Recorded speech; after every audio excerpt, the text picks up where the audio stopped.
शिव पुराण विधेश्वर संहिता का 16वां अध्याय।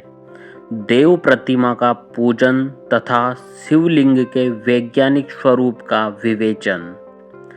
ऋषियों ने कहा, साधु शिरोमणि सूत जी, हमें देव प्रतिमा के पूजन की विधि बताइए जिससे अभिष्ट फल की प्राप्ति होती है। सूत जी बोले, हे महर्षियों, मिट्टी से बनाई हुई प्रतिमा का पूजन करने से पुरुष स्त्री सभी के मनोरथ सफल हो जाते हैं। इसके लिए नदी, तालाब, कुआं या जल के भीतर की मिट्टी लाकर सुगंधित द्रव्य से उसको शुद्ध करें। उसके बाद दूध डालकर अपने हाथ से सुंदर मूर्ति बनाएं।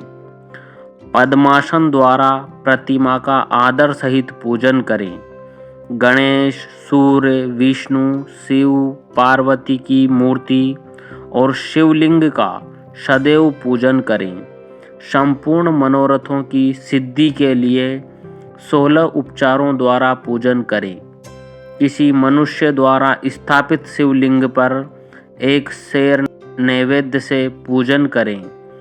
देवताओं द्वारा स्थापित शिवलिंग को 3 शेर नैवेद्य अर्पित करें तथा स्वयं प्रकट हुए शिवलिंग का पूजन 5 शेर नैवेद्य से करें। इससे अभिष्ट फल की प्राप्ति होती है। इस प्रकार सहस्त्र बार पूजन करने से सत्यलोक की प्राप्ति होती है। 12 अंगुल चौड़ा और 25 अंगुल लंबा यह लिंग का प्रमाण है और 15 अंगुल ऊंचा लोहे या लकड़ी के बनाए हुए पत्र का नाम शिव है।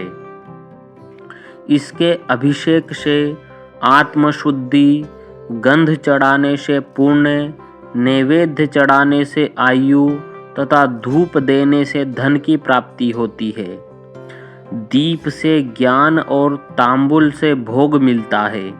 अतएव स्नान आदि 6 पूजन के अंगों को अर्पित करें। नमस्कार और जाप संपूर्ण अभिष्ट फलों को देने वाला है। भोग और मोक्ष की इच्छा रखने वाले लोगों को पूजा के अंत में सदा जाप और नमस्कार करना चाहिए। जो मनुष्य जिस देवता की पूजा करता है वह उस देवता के लोक को प्राप्त करता है तथा उनके बीच के लोकों में उचित फल को भोगता है। हे महर्षियों, भूलोक में श्री गणेश पूजनीय है। शिव जी के द्वारा निर्धारित तिथि, वार, नक्षत्र में जो विधि सहित इनकी पूजा करता है उसके सभी पाप एवं शोक दूर हो जाते हैं और वह अभिष्ट फलों को पाकर मोक्ष को प्राप्त करता है। यदि मध्याह्न के बाद तिथि का आरंभ होता है तो रात्रि तिथि का पूर्व भाग पितरों के श्राद्ध आदि कर्म के लिए उत्तम होता है तथा बाद का भाग दिन के समय देव कर्म के लिए अच्छा होता है। वेदों में पूजा शब्द को ठीक प्रकार से परिभाषित नहीं किया गया है। पूह का अर्थ है भोग और फल की सिद्धि। जिस कर्म से संपन्न होती है उसका नाम पूजा है। मनोवांछित वस्तु तथा ज्ञान अभिष्ट वस्तुएं हैं। लोक और वेद में पूजा शब्द का अर्थ विख्यात है। नित्य कर्म भविष्य में फल देने वाले होते हैं। लगातार पूजन करने से शुभ कामनाओं की पूर्ति होती है तथा पापों का क्षय होता है। इसी प्रकार श्री विष्णु भगवान तथा अन्य देवताओं की पूजा उन देवताओं के वार, तिथि, नक्षत्र को ध्यान में रखते हुए तथा 16 उपचारों से पूजन एवं भजन करने से अभिष्ट फल की प्राप्ति होती है। शिव जी सभी मनोरथों को पूर्ण करने वाले हैं। महा आर्द्रा नक्षत्र अर्थात माघ कृष्ण चतुर्दशी को शिव जी का पूजन करने से आयु की वृद्धि होती है। ऐसे ही और भी नक्षत्रों, महीनों तथा वारों में शिव जी की पूजा व भोजन, भोग और मोक्ष देने वाला है। कार्तिक मास में देवताओं का भजन विशेष फलदायक होता है। विद्वानों के लिए यह उचित है कि इस महीने में सब देवताओं का भजन करें। संयम व नियम से जाप, तप, हवन और दान करें, क्योंकि कार्तिक मास में देवताओं का भजन सभी दुखों को दूर करने वाला है। कार्तिक मास में रविवार के दिन जो सूर्य की पूजा करता है और तेल व कपास का दान करता है, उसका कुष्ठ रोग भी दूर हो जाता है। जो अपने तन मन को जीवन पर्यंत शिव को अर्पित कर देता है, उसे शिव जी मोक्ष प्रदान करते हैं। योनि और लिंग, इन दोनों स्वरूपों के शिव स्वरूप में समाविष्ट होने के कारण वे जगत के जन्म निरूपण हैं और इसी नाते से जन्म की निवृत्ति के लिए शिव जी की पूजा का अलग विधान है। सारा जगत बिंदु नाद स्वरूप है। बिंदु शक्ति है और नाद शिव है, इसलिए सारा जगत शिव शक्ति स्वरूप ही है। नाद बिंदु का और बिंदु इस जगत का आधार है। आधार में ही आधेय का समावेश अथवा लय होता है। यही सकलीकरण है। इस सकलीकरण की स्थिति में ही सृष्टि काल में जगत का आरंभ हुआ है। शिवलिंग बिंदु नाद स्वरूप है, अतः इसे जगत का कारण बताया जाता है।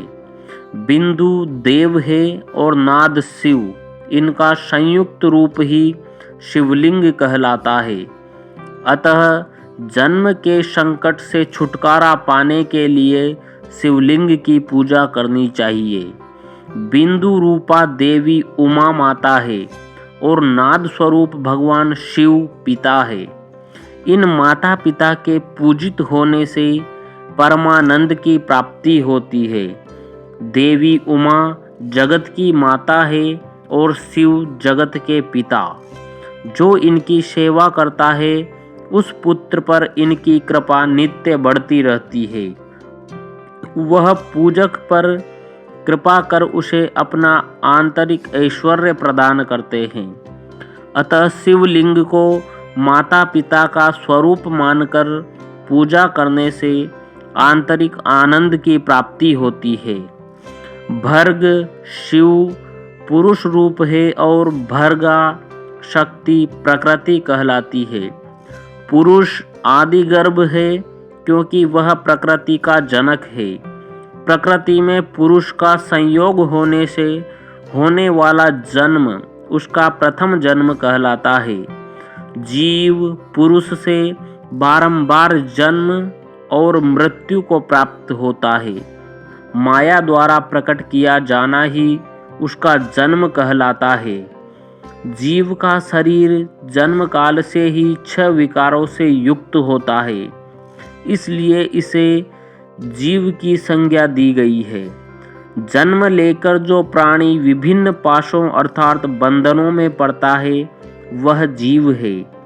जीव पशुता के पास से जितना छूटने का प्रयास करता है, उसमें उतना ही उलझता जाता है। कोई भी साधन जीव को जन्म मृत्यु के चक्र से मुक्त नहीं कर पाते। शिव के अनुग्रह से ही महामाया का प्रसाद जीव को प्राप्त होता है और मुक्ति मार्ग पर अग्रसर होता है। जन्म मृत्यु के बंधन से मुक्त होने के लिए श्रद्धा पूर्वक शिवलिंग का पूजन करना चाहिए। गाय के दूध, दही और घी को शहद और शक्कर के साथ मिलाकर पंचामृत तैयार करें तथा इन्हें अलग अलग भी रखें। पंचामृत से शिवलिंग का अभिषेक व स्नान करें। दूध व अन्न मिलाकर नैवेद्य तैयार कर प्रणव मंत्र का जाप करते हुए उसे भगवान शिव को अर्पित कर दें। प्रणव को ध्वनि लिंग, स्वयंभू लिंग, और नाद स्वरूप होने के कारण नादलिंग तथा बिंदु स्वरूप होने के कारण बिंदुलिंग के रूप में प्रसिद्धि प्राप्त है। अचल रूप से प्रतिष्ठित शिवलिंग को मकार स्वरूप माना जाता है, इसलिए वह मकार लिंग कहलाता है। सवारी निकालने में उकार लिंग का उपयोग होता है। पूजा की दीक्षा देने वाले गुरु आचार्य विग्रह आकार का प्रतीक होने से अकार लिंग के 6 भेद हैं। इनकी नित्य पूजा करने से साधक जीवन मुक्त हो जाता है।